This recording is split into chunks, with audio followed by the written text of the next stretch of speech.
Now, this is somebody who I've always been interested in because I've seen him around town so much. I had no idea there was so much information out there about him, that other people are also obsessed with him. It's about a guy who shares a passion for my two favorite things, dirty puppets and asking people for money and free food. I'm speaking of David Liebe Hart, or you might better know him as the guy who sits outside the Hollywood Bowl or the Music Center or the La Brea Tar Pits or on public access TV or on Tim and Eric holding a dirty old puppet and singing a song with a fist over his mouth as if the puppet's singing, but he's not even really trying to make it look like he's throwing his voice, so I don't even know what he's doing. He's just singing with a puppet in his hand. Or as I have always known him, the singing dog guy. Oh, that's so... I want you to tell the story so bad. A ventriloquist. That's it. David was born in Park Forest, Chicago, sometime in 1954, and here begins the first of many questionable claims he's made over the years. He claims he's related to the Wright brothers, and he grew up wanting to play Opie's brother in the Andy Griffith Show. He also says he's related to James Earl Jones. His family were Christian Scientists, which is a religion that David still believes deeply in despite the problems he's had with them that we'll get into. As a kid, the organist at his church taught him how to play, and he started playing the organ at his grandparents' churches who weren't Christian Scientists, and he started writing his own hymns. So now he was into music, and again, according to him, he used to play with the bands Styx and Chicago in high school, and he also worked at a radio station in Chicago. Okay. After high school, he was briefly in the Navy and attended Berklee College of Music, not that one, 3 E's total, and the Chicago YMCA College of Music and Drama, but in 1976, he decided to move to LA to become an actor, and through his Christian Science church in town, he met a lot of people in show business and actually ended up getting on a lot of shows in tiny parts. He had roles on Good Times, Chico and the Man, The Carol Burnett Show. Later on, he was in Wings, The Golden Girls. He was in the movie 48 Hours, Man on the Moon, I Want to Hold Your Hand, and Brewster's Millions. Really? He got into the Screen Actors Guild for all this, but things were not going that great. He was homeless for a year. He worked at Ralph's and KFC for a while, and he would paint Christmas decorations on store windows. Sign painter. This is what you have in the future. I would love to be on Wings. Go ahead. He managed to become a long-term resident at the Dixboro Apartments on Beverly, right by the Karma Lounge. Really? Yeah, that apartment building that we walked by, and I think this place looks really cool, but also really sad. Yeah. He took acting and music classes at LA City College and Valley College. One time he says he won a station wagon on The Price is Right, but his sister crashed it on the drive home. He's told a lot of stories that if they're true, he's the LA Forrest Gump. He says he once rode in a limo with Frank Sinatra to go see Sammy Davis Jr. at the Hollywood Bowl. The craziest of these stories is that he says he used to do stand-up when he was younger, and that he was friends with Robin Williams since they were both Christian Scientists. Yeah. Then one day, Vivian Vance, Ethel Mertz, told the two of them to become a double act. So they started to perform as a comedy duo at the Comedy Store in the late 70s. Robin Williams and David Liebe Hart. One character Robin Williams would do with David on stage was called Mork from Ork. And one day Gary Marshall saw the act and cast Williams to do the character on Happy Days. That's true. And hired David to do warm-up on Happy Days until 1981. I have no idea if that's true. Eventually, Robin Williams outgrew David, but Robin Williams' mom would regularly call David asking him how her son was, and he'd say, I don't know. I only see him on television. All of that's sad. He wanted to play music at some of the Christian Science churches in town, but he says they wouldn't hire him because he was black. He also says his church wouldn't let him marry a white woman that he was in a Christian rock band with. Which one's... Okay, go ahead. No, it's the band. It's just the band. That's it. It's not because you're black and she's white. It's just the band. He had been married once before, but she cheated on him, so they got divorced. He also tried to write hymns for his church, but they wouldn't accept them because they wanted traditional, conservative, Republican classical music. I missed all those words. Did that spell white? Is that an acronym? WHITE music. Despite all this, like I said, he's still very dedicated to Christian Science because I strongly believe in their philosophy, even if they don't want me and they just want Val Kilmer. Isn't that all of our lives? Aren't we always playing second fiddle to Val Kilmer? So as a source of income, David took to street performing, but he had a very specific act. Like I said, he'll sit there holding a very dirty looking puppet and sing never-ending rhymeless songs with his fist over his mouth. Like, oh my God. That's what, I'm not making fun of him. I know you're not making fun of him. He has puppets like Doug the dog, Rangy the rabbit, Jason the cat, and a ventriloquist dummy named Chip the black boy, who he considers to be his son. Chip one time got kidnapped and disappeared for years, but was eventually found hanging from the ceiling of a restaurant across the street from Warner Brothers, and someone bought it and brought it back to David. Here's the thing, he has a good voice, but there's absolutely no rhythm, and the songs just are not, they're just kind of a long stream of words, but he has a nice voice. Yeah. He's talent, no jazz. The reason for the puppets is because he says he loved Howdy Doody as a kid. And also, he says Jim Henson was a teacher at his Christian Science Sunday school before he was famous, which could be. He was Christian Science. And after he died, he said Jim Henson's ghost visited David and told him, I want you to teach kids about Christian Science and I want you to do it on public access. When you're a ghost, you only get one phone call, and that was his phone call? He got the message across.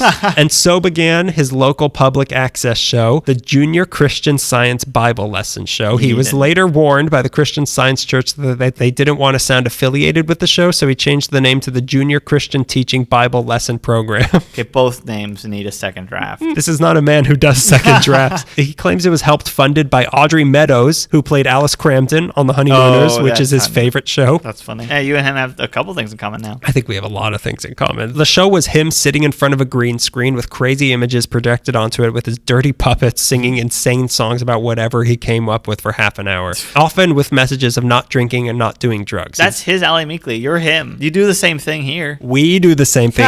You're the puppet. You're Benji the rabbit. I'm the dirty puppet. I'm your puppet. Clean me. It was filmed in a studio in Inglewood starting in 1988, and he did over 12,000 shows over the next 20 years. Serious? That's what we have to look forward to.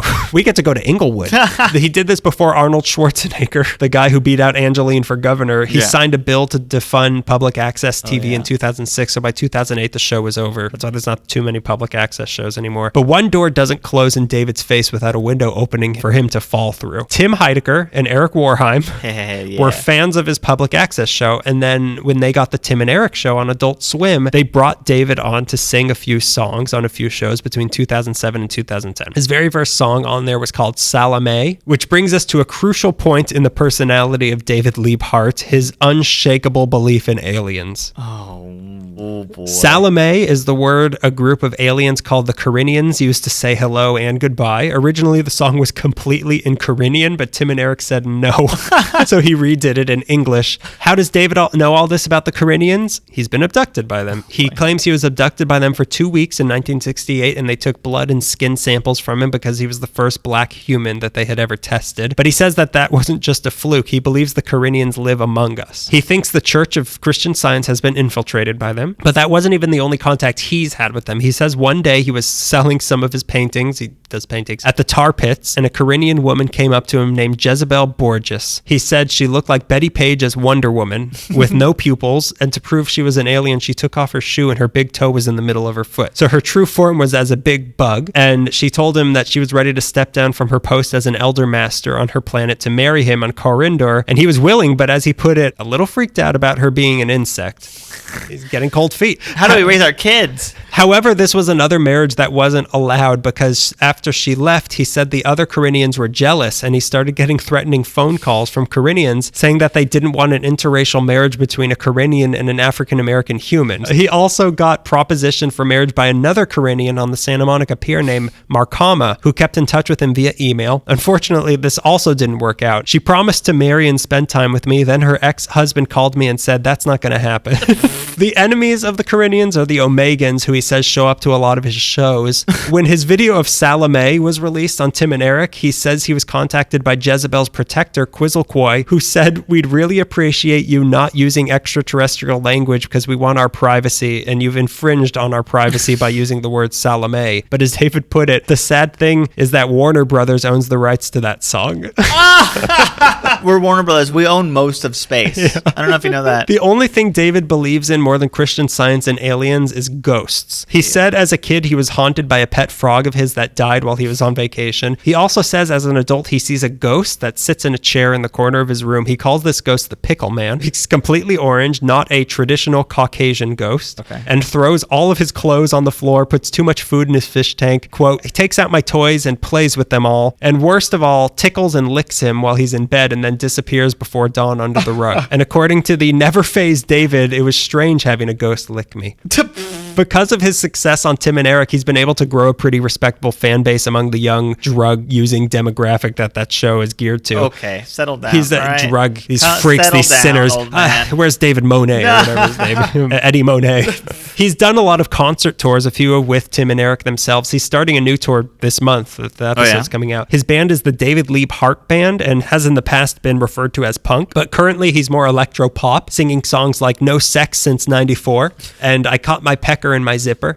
He even has a few albums recorded, which we can find on his website, artbyliebehart.com, along with some of his art and greeting cards. His website has his resume, where his hobbies include puppet collector. His phone number, email, and address are all on the website if you want to contact him to be on his podcast, Adventures with David, or to cast him in something with the caveat that you would be responsible for transporting him from and back to his home in East Hollywood, arriving on time and helping him not overstay his welcome and talk too much. Now the big question with David, is he mentally sound? And I don't know. Yeah. I'm not sure. And that I think he is definitely high functioning, and he has a pretty big awareness of what he is and what he does and what people think of him. But at the same time, he truly thinks he's going to marry an alien. Yeah. He knows crazy, though, when he sees it. Like, he was asked about maybe skip out on Christian Science. Why not join Scientology? And he immediately responded, Scientology is not a religion, it's a cult. Well, okay. So he doesn't know karate, but he knows crazy, is what you're saying. That's the tricky thing about him being on Tim and Eric and all that, is it's never really clear whether people are enjoying him for him or if it's all ironic and they're just making fun of him. He was once on a pre-taped thing on The Daily Show and it was just making fun of him. Okay. So, but at the same time, is he Andy Kaufman or is he David? It's really hard to tell. One guy studied his music from the public access show and then his music on Tim and Eric, and he found that when he got to Tim and Eric, his music style shifted to be purposely bad. Okay. So he knows what he's doing. Yeah. But at the end of the day, he's David, and he has his troubles. He has a home, but he's always playing on the street asking for money. He rides the bus. He's always asking for rides and sandwiches. His family's abandoned him, and if you noticed, all his stories end with something bad happening to him. He recognizes a generation of young people like him, but like he says, my generation doesn't. Here's what's sweet about him. I really like him. He's always optimistic, and he always keeps going. I'm just going to stay focused and stay positive and know that the best is yet to come. He still performs every Sunday at the Fourth Church of Christ Scientist in Long Beach, even after what the church has done to him. Mm-hmm. He says, don't take in the hatred of people that don't like you. Don't give up. Persevere. Walter Brennan told me in the 70s, follow your dreams and you'll be just as successful as me. Who is Walter Brennan? I have no idea. He's a very peaceful and kind man. He loves trains. Oh, okay. We got to it. He was sad about a falling out he had with the guy who repairs his model trains because he told me to shut up on the phone. Oh. But he knows I just have to swallow my spit and be grateful that I've at least made it. Meanwhile, he's still waiting for Jezebel and Quetzalcoatl to take him back up to Corindor because he said they don't like the way I've been treated on Earth. He's still hoping for that love when you have chemistry with someone and it's more pure than crisp, fresh potato chips. I just want to feel like I belong. He's a sweet person, I think. Foolish hopefulness. All these people. But I see him all the time, and I could call him right now. Yeah, but I don't want to. But he's a guy that literally I've seen my whole life. Yeah, and that's weird. It is, and to know that he is a local celebrity, like his life is documented, and his videos on Tim and Eric are very funny. Are they? But it's like I said, I know he has an awareness of what he's doing, but like how much of this is exploitative? Making fun of it. Yeah, exactly. But it is funny.